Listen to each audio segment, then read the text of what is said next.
Bismillahirrahmanirrahim. Alhamdulillahirabbil alamin wassalatu wassalamu ala asyrafil anbiya'i wal mursalin wa ala alihi washabihi ajma'in. Assalamualaikum warahmatullahi wabarakatuh dan salam sejahtera kepada semua peserta Chuping Valley National Education Colloquium 2021.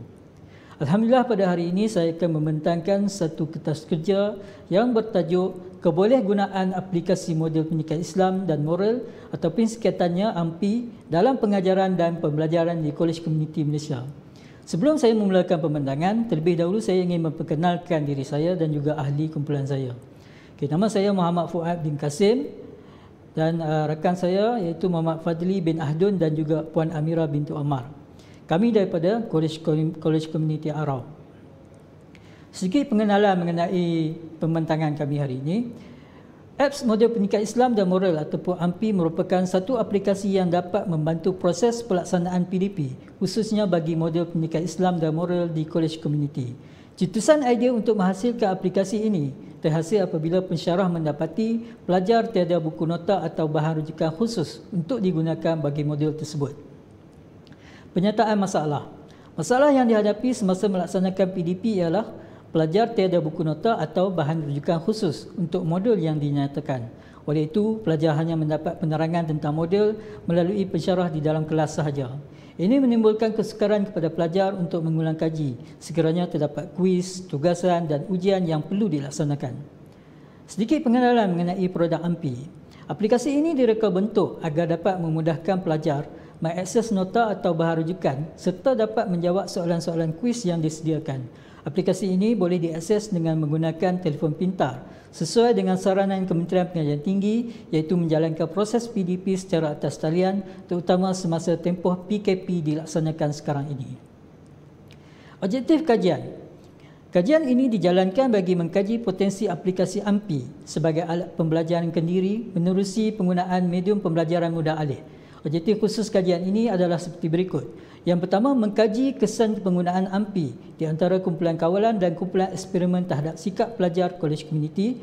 Dan yang kedua, mengkaji kesan penggunaan AMPI di antara kumpulan kawalan dan kumpulan eksperimen terhadap motivasi pelajar Kolej Komuniti. Dan yang terakhir, mengkaji kesan penggunaan AMPI di antara kumpulan kawalan dan kumpulan eksperimen terhadap kecekapan kendiri pelajar Kolej Komuniti. Sedikit berkenaan dengan kajian literatur. Menurut Lamsah 2017, mobile learning merupakan satu proses pembelajaran yang memfokuskan kepada transformasi proses pembelajaran tanpa tertakluk kepada lokasi fizikal proses pembelajaran tersebut dijalankan. Yang kedua, menurut Cheng 2016 yang menyebut tentang fungsi telefon bimbit yang telah dilengkapi dengan pelbagai kemudahan seperti internet, email, SMS, MMS dan pelbagai aplikasi yang menyokong penggunaan elemen animasi dan multimedia seperti gambar dan video. Dan yang terakhir, menurut Normah 2017 menyebut tentang faedah telefon mudah alih ataupun telefon pintar dalam menyokong pembelajaran sepanjang hayat di samping menyediakan tenaga pakar yang diperlukan dalam pembelajaran maya. Berkenaan dengan hipotesis kajian, terdapat 3 hipotesis yang terdapat dalam kajian ini. Yang pertama, terdapat perbezaan yang signifikan di antara skor min kumpulan kawalan dan kumpulan eksperimen terhadap sikap pelajar Kolej Komuniti kesan daripada penggunaan AMPI. Yang kedua, terdapat perbezaan yang signifikan di antara skor min kumpulan kawalan dan kumpulan eksperimen terhadap motivasi pelajar Kolej Komuniti kesan daripada penggunaan AMPI. Dan hipotesis yang terakhir, terdapat perbezaan yang signifikan di antara skor min kumpulan kawalan dan kumpulan eksperimen terhadap kecekapan kendiri pelajar Kolej Komuniti kesan daripada penggunaan AMPI. Metodologi kajian yang kami gunakan di dalam kajian ini adalah mengikut kajian telah dilaksanakan oleh Lewin. Kajian yang dilaksanakan oleh Lewin, kajian tindakan memperlihatkan suatu kitaran langkah-langkah. Suatu kitaran kajian tindakan mempunyai 4 langkah iaitu yang pertama merancang, planning, bertindak, acting, memerhati, observing dan mereflect, reflecting. Kitaran ini akan berterusan ke kitaran seterusnya yang melibatkan merancang semula, bertindak, memerhati dan mereflect bagi menghasilkan kitaran yang baru. Populasi dan sampel yang digunakan. Terdapat 3 pemboleh ubah yang ingin kita lihat oleh pengkaji, iaitu kesan kepada sikap, motivasi dan kecekapan kendiri pelajar terhadap penggunaan aplikasi AMPI dalam pembelajaran mobil. Untuk melihat kesanan penggunaan aplikasi AMPI, satu kajian telah dilaksanakan terhadap dua kumpulan pelajar, iaitu kumpulan kawalan dan kumpulan eksperimen yang terdiri daripada pelajar sijil sistem komputer dan rangkaian SSK bagi kelas SSK 1A dan SSK 1B program teknologi komputer di Kolej Komuniti Arau yang dipilih sebagai sampel kajian. Mereka dipecahkan kepada kumpulan kawalan seramai 10 orang dan juga kumpulan eksperimen seramai 10 orang. Mengikut pengumpulan data, instrumen kajian adalah menggunakan kaedah tinjauan dengan pendekatan kuantitatif. Tinjauan dinilai menggunakan instrumen soal selidik yang telah diubah sesuai dari soalan yang telah dibangunkan oleh Noorani pada tahun 2008 untuk mendapatkan maklumat yang ingin diperolehi. Soal selidik yang digunakan mengandungi dua bahagian. Bahagian A adalah berkaitan dengan sikap terhadap penggunaan aplikasi AMPI yang mengandungi 7 soalan, manakala bahagian B adalah berkaitan motivasi pelajar terhadap penggunaan aplikasi AMPI yang juga mengandungi 7 soalan. Markah ujian pra dan pasca dalam kumpulan eksperimen dan kumpulan kawalan diambil sebagai data kajian bagi menguji kecekapan kendiri pelajar. Dari segi analisis data, kaedah statistik deskriptif digunakan dalam penganalisisan data yang berbentuk skala Likert. Borang soal selidik dan pencapaian pelajar dalam ujian pra dan pasca bagi topik sejarah negeri Perlis dianalisis menggunakan perisian WK. Analisis deskriptif digunakan dalam bentuk peratusan, min, sisihan piawai, frekuensi dan ujian T untuk melihat taburan maklum balas dalam sampel kajian terhadap sikap, motivasi dan kecekapan kendiri pelajar kesan daripada penggunaan AMPI.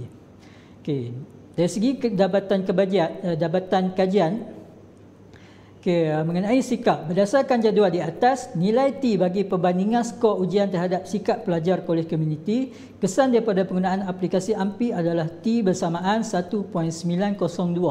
Tahap signifikan 0.061 pula adalah lebih besar dari 0.05. Oleh itu, hipotesis nol diterima. Dapatan kajian yang kedua. Berdasarkan jadual di atas, nilai T bagi perbandingan skor ujian terhadap motivasi pelajar kolej komuniti kesan daripada penggunaan aplikasi AMPI adalah T bersamaan dengan 0.905. Tahap signifikan adalah lebih kecil dari 0.05. Oleh itu, hipotesis nol ditolak. Dan dapatan kajian yang ketiga berkaitan dengan kecekapan kendiri. Berdasarkan jadual di atas, nilai T bagi perbandingan skor ujian terhadap kecekapan kendiri pelajar kolej komuniti kesan daripada penggunaan aplikasi AMPI adalah T bersamaan 0.883. Tahap signifikan 0.380 pula adalah lebih besar dari 0.05. Oleh itu, hipotesis nol diterima. Okey, daripada jadual ketiga-tiga jadual itu, kita dapati tidak terdapat perbezaan yang signifikan di antara skor min kumpulan kawalan dan kumpulan eksperimen terhadap sikap pelajar kolej komuniti kesan daripada penggunaan aplikasi AMPI. Yang kedua, terdapat perbezaan yang signifikan di antara skor min kumpulan kawalan dan kumpulan eksperimen terhadap motivasi pelajar kolej komuniti kesan daripada penggunaan aplikasi AMPI. Dan yang terakhir, tidak terdapat perbezaan yang signifikan di antara skor min kumpulan kawalan dan kumpulan eksperimen terhadap kecekapan kendiri pelajar kolej komuniti kesan daripada penggunaan aplikasi AMPI. Okey. Dan cadangan dan kesimpulan bagi kajian ini, yang pertamanya, aplikasi AMPI berteraskan M-Learning memberi impak yang positif kepada sikap, motivasi dan kecekapan kendiri pelajar kolej komuniti yang mempelajari kursus pendidikan Islam dan pendidikan moral. Selain daripada itu, kursus-kursus lain juga boleh dijadikan aplikasi dalam pengajaran dan pembelajaran. Kemudahan kaedah pendidikan yang serba moden dan mudah alih ini perlulah diuji secara kolektif untuk memastikan pengguna dapat merasai keseronokan pembelajaran di mana-mana sahaja tanpa dibatasi had, tempat dan waktu.